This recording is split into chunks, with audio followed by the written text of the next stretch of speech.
perezida wa repubulika, abayobozi b'inzego za leta muteraniye hano, namwe batumirwa muri nama ya 20 y'umushyikirano, mwaramutseho. Nasabwe gutanga ikiganiro kuri uko u Rwanda ruhagaze mu ruhando mpuzamahanga. Reka icyo kibazo mpite ngisubiza. U Rwanda ruhagaze neza mu muryango mpuzamahanga, tukaba turi umufatanya w'ibikorwa wizewe, uhamye kandi wubahwa, a resilient, respected and reliable partner, kubera ibyo ni ukubera ibikorwa bitanga umusaruro twagaragaje, ngira ngo n'ejo ibiganiro byatanzwe byaganishaga kuri iyo ngingo. Njyewe rero ndababwira muri make ibijyanye n'akazi nshinzwe. Hari umubano, guteza imbere umubano mwiza n'amahanga, hari ibijyanye n'ubukungu kuko ni nabyo turabishinzwe, ndetse umutekano mu gihugu, aho dufatanya n'inzego z'umutekano ndetse n'umutekano mu mahanga. Kubyerekeye umubano n'amahanga, u Rwanda rwagiye rwagura amarembo, cyane cyane iyo uhereye ku nama ya mbere y'umushyikirano yabaye muri 2003. U Rwanda rwari rufite ambasade 20 gusa, ariko ubu ngubu zimaze kugera muri 50, kandi mu migabane yose y'isi, ndetse na ambasade z'amahanga zariyongereye, kuko uwo mwaka tuvuga w'umushyikirano wa mbere twari dufite ambasade z'amahanga 16 gusa, ubu zimaze kuba 47. Hari kandi n'imiryango mpuzamahanga nayo yafashe icyemezo cyo gushyira icyicaro muri iki gihugu, imiryango mpuzamahanga igera kuri 22. Usibye uwo mubano tugirana n'ibihugu, hari n'umubano tugira mu rwego rw'imiryango mpuzamahanga. Muzi ko dufite uruhare rukomeye mu guteza imbere umuryango turimo wa Commonwealth, ndetse n'umuryango wa Francophonie, uyoborwa n'umunyarwandakazi Louise Mushikiwabo, kandi uzongera kwiyamamariza kuri uyu mwanya. Akaba rero ari umwanya wo kuzamushyigikira twese. Hakaba kandi n'uruhare tugira muri Afurika mu kubaka Afurika yunze ubumwe. Ngira ngo hano habereye inama nyinshi z'umuryango wa Afurika yunze ubumwe, ndetse na nyakubahwa perezida wa repubulika akaba yanasabwe no kuyobora akanama ko kuwuvugurura. Rero ibyo byose bigaragaza ko umubano w'u Rwanda n'amahanga wifashe neza, kandi tuzakomeza kuwushimangira no kuwuteza imbere. Hanyuma icya kabiri ni ikijyanye n'ubukungu. Ejo hari ikiganiro ku bukungu, ariko natwe tubifitemo uruhare, kubera ko buriya nubwo mutubona turi mu bibazo by'akarere cyane, ariko inshingano dufite nk'igihugu, igishingano dufite nka Minisiteri y'Ububanyi n'Amahanga ni uguteza imbere diplomasi ishingiye ku bukungu, economic diplomacy, aho tworohereza abashoramari, aho tworohereza abacuruzi b'u Rwanda bashaka kohereza ibintu mu mahanga. Ibyo byose tubikora dusinyana amasezerano n'ibihugu, amasezerano ashinzwe korohereza ishoramari, bilateral investment treaties, ndetse n'amasezerano ashinzwe korohereza abashoramari ngo ntibasoreshwe kabiri, ayo mu Cyongereza bita double taxation avoidance agreement. Twagiye rero akazi kacu muri rusange ni uguteza imbere ubucuruzi n'ishoramari mu Rwanda, no kohereza ibintu mu mahanga by'abacuruzi bo mu Rwanda. Hanyuma muri ibyo byo guteza imbere ubukungu, hari n'abanyarwanda batuye mu mahanga nabo babigiramo uruhare rukomeye, kuko usibye kubakangurira kwishyira hamwe, gukunda u Rwanda, kurangwa n'ubunyarwanda, hari n'ibijyanye n'ubukungu bakora, arukoreza amafaranga mu Rwanda, ibyo bita remittances. Nk'umushyikirano wa mbere wabaye abanyarwanda boherezaga amafaranga mu Rwanda agera kuri $9.6 by'amadolari. Ubu ngubu aya mafaranga ageze kuri miliyoni 502, ni ukuvuga ko byikubye inshuro 52. Hari kandi n'ishoramari abanyarwanda batuye mu mahanga bakora mu gihugu, hakaba gufatanya ibikorwa bya leta, mwarabyumvise bya Chana Challenge, dusangire lunch n'ibindi, ndetse hakaba no kohereza abanyarwanda bari mu mahanga bize kugira ngo bafatanye n'u Rwanda mu kuruteza imbere. Hari abaganga baza, hari aboherezwa mu bijyanye n'amashuri y'imyuga n'ubumenyi ngiro TVET n'ibindi. Mu kuvuga rero ko na diaspora ifite uruhare rukomeye mu guteza imbere ubukungu bw'igihugu. Ngeze rero ku mutekano. Umutekano mbere na mbere mu rwego mpuzamahanga, murabizi ko u Rwanda ari umufatanyabikorwa ukomeye w'umuryango w'abibumbye mu kubungabunga umutekano ku isi. Tukaba turi aba kabiri ku isi n'abasirikare bagera hafi kuri 6,000 twohereza mu bihugu bitandukanye, Afrika, igihugu cya Sudani y'Epfo ndetse na Repubulika ya Afrika yo hagati. Ibyo ariko tukaba tunashishikajwe no kurengera abaturage cyane cyane, kubera ko kugira ingabo mu muryango w'abibumbye ntabwo bihagije, kuko no mu Rwanda mu gihe cya jenoside yakorewe abatutsi izo ngabo zari zihari, ariko icyo zigomba gukora ni ukurengera abaturage. Ibyo ndetse bikaba byaratumye tunagirana n'amasezerano n'ibihugu nka Mozambique ndetse na Centrafrique kugira ngo naho tubafashe mu gukemura ibibazo by'umutekano. Hanyuma rero kubyerekeye umutekano, ntabwo kubungabunga umutekano peacekeeping ari byo byakemura ikibazo gusa. Mbere na mbere ari gukemura ibibazo mu mizi. Hari ibibazo bihari, ibibazo by'ihohoterwa, ibibazo byo kudaha amahirwe abanyagihugu bose.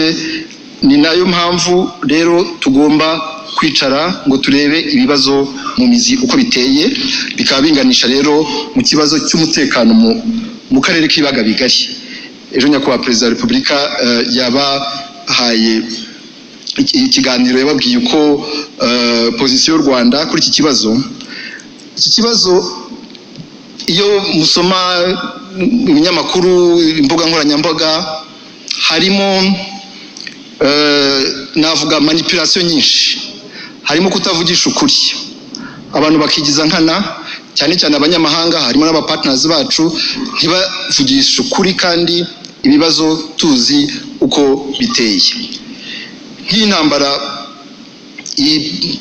imaze imyaka 4 n'igice, nyakubahwa Perezida wa Repubulika yababwiye ejo aho uko yatangiye, ko itaturutse mu Rwanda, ariko nubwo igihe itangiriye hari imiryango y'akarere yashatse gukemura ikibazo. Mwumvise ibiganiro bya Nairobi. Ibyo biganiro bya Nairobi byari bigamije gukemura ikibazo hagati y'abanyekongo, kugira ngo habe ibiganiro hagati ya guverinoma n'imitwe y'abanyekongo. Ariko uko byagenze nuko Perezida wa Repubulika Iharanira Demokarasi ya Kongo niwe wabirangije, wabisenye, kubera ko ibiganiro bya politiki byarimo bya Nairobi yarabihagaritse, yirukana umutwe wa FC 23, abirukana mu biganiro atanagishije inama bagenzi be bo muri East African Community ari bo banashyizeho ibyo biganiro. Usibye n'ibyo, uwo muryango wa East African Community wari warashyizeho n'ingabo zo kubungabunga umutekano, hariho n'agahenge kubahirizwa kugeza naho uyu mutwe wa FC 23 muri 2023 wari waratanze uduce twinshi tugera kuri 80% twaho wari warigaruriye. Ariko nabwo Perezida wa Repubulika Iharanira Demokarasi ya Kongo afata icyemezo we wenyine, nta wundi agishije inama, cyo kwirukana uwo mutwe wa East African Regional Force, ajya guhamagaza umutwe wa SADC. Ubwo rero ibiganiro bya Nairobi biba birarangiye. Hari n'ibindi biganiro bya Rwanda. Ibiganiro bya Rwanda ni ibiganiro byo gukemura bya bibazo nyakubahwa Perezida wa Repubulika yavugaga ejo, ibibazo bijyanye n'umutekano w'u Rwanda cyane cyane umutwe wa genocidaire wa FDLR umaze imyaka irenga 30 iburasirazuba bwa Kongo ushyigikiwe uhinjijwe no mu ngabo. Ibyo biganiro byabaye mu mwaka wa 2024 ibintu byinshi hafi ya byose byumvikanwaho keretse ingingo imwe gusa, kandi guverinoma ya Kongo yari yemeye mbere yisubiraho ivuga ko noneho idashaka kuganira n'umutwe wa FC 23. Nuko ibiganiro bya Rwanda byarangiye. Abavuga yuko ngo byarangiye ko u Rwanda rutitabiriye some yagombaga kuba ku itariki ya 15 Ukuboza 2024 ntabwo bigiza nkana cyangwa ntabwo babyumvise, kuko ibiganiro byarangiye kubera ko nta masezerano yari ari gusinya, kubera ko guverinoma ya Kongo yari yanangiye. Hanyuma rero nyuma y'ifatwa rya Goma, ifatwa rya Bukavu, abanyafrika nanone bishyira hamwe, umuryango wa EAC n'umuryango wa SADC haba inama i Dar es Salaam kugira ngo turebe uko ikibazo twagikemura. Mbere na mbere iyo nama ntabwo perezida wa Kongo yayitabiriye, kandi ikibazo kireba igihugu cye. Hanyuma niwe wagiye hanze ya Afrika, muri Qatar, muri Washington, gushaka ko ibyo bihugu noneho byinjira muri ibi biganiro. Ntanavuze ni Paris mu Bufaransa.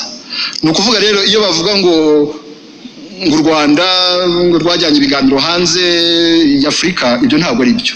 Twe twari mu biganiro bya EAC na SADC, ariko Perezida Tshisekedi aba ari we ufata icyemezo cyo kubijyana hanze, ariko twebwe ko dushyigikiye amahoro, ibyo biganiro tubijyamo, amasezerano ashyirwaho umukono.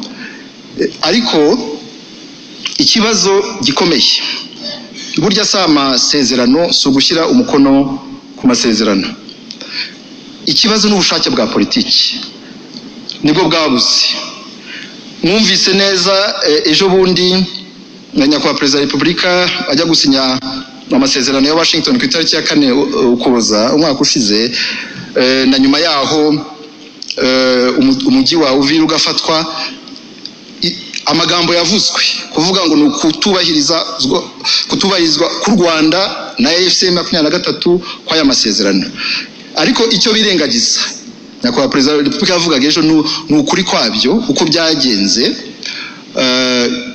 Dusinya amasezerano y'amahoro, hari peace agreement yasinywe ku itariki ya 27 Kamena. Ayo masezerano yasinywe i Washington kuri State Department, ndetse na Perezida Trump adutumira tujya kuri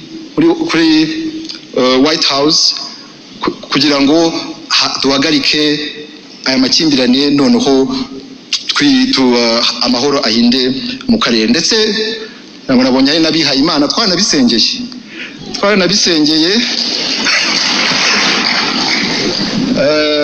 Pastor Paul White yadufashe ibiganza, turahumiriza, turasenga, dusengera amahoro mu karere. Ndetse na mugenzi wanjye Kayikwamba Tereza rwose twari twakundanye icyo gihe dufatanya agatoki ku kandi. Ariko ibyabaye nyuma mwarabibonye. Ibyabaye nyuma ni ibitero bya buri munsi byibasira, ibitero by'indege na za drone byibasira umutwe wa FC 23 binyuranyije n'amasezerano yari yashyizweho umukono. Ni ugukoresha abacanshuro.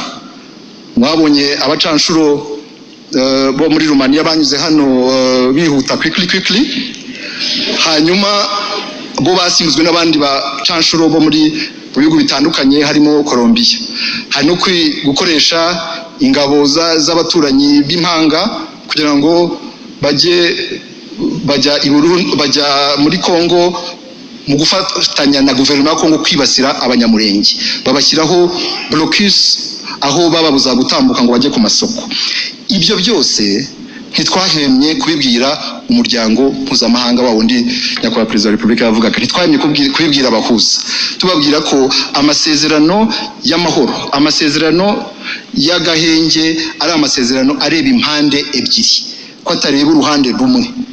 Rero n'ayo masezerano yashyizweho umukono ku itariki ya 4 Ukuboza yabaye intambara ihari ibyo bisasu birimo biraswa ku buryo uwishe amasezerano utarayubahirije n'uwagiye muri ibyo bisasu gutera ibyo bisasu anyuranyije n'amasezerano twashyizeho umukono i Washington.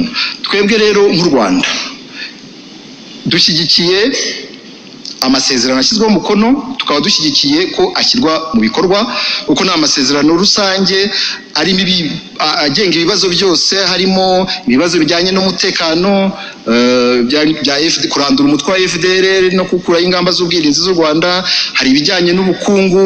Twashyize umukono ku masezerano ya Regional Economic Integration Framework atuma hari ibikorwa bizakorwa hagati y'u Rwanda na Congo, hakaba n'ibindi bijyanye na politike kugira ngo amahoro ahinde mu karere. Hakaba rero n'ibindi biganiro biri Doha hagati y'abanyekongo, hagati ya guverinoma ya Kongo n'umutwe wa FC23, naho tukaba twizera yuko ibiganiro bizakomeza kugira ngo bishyirwe mu bikorwa.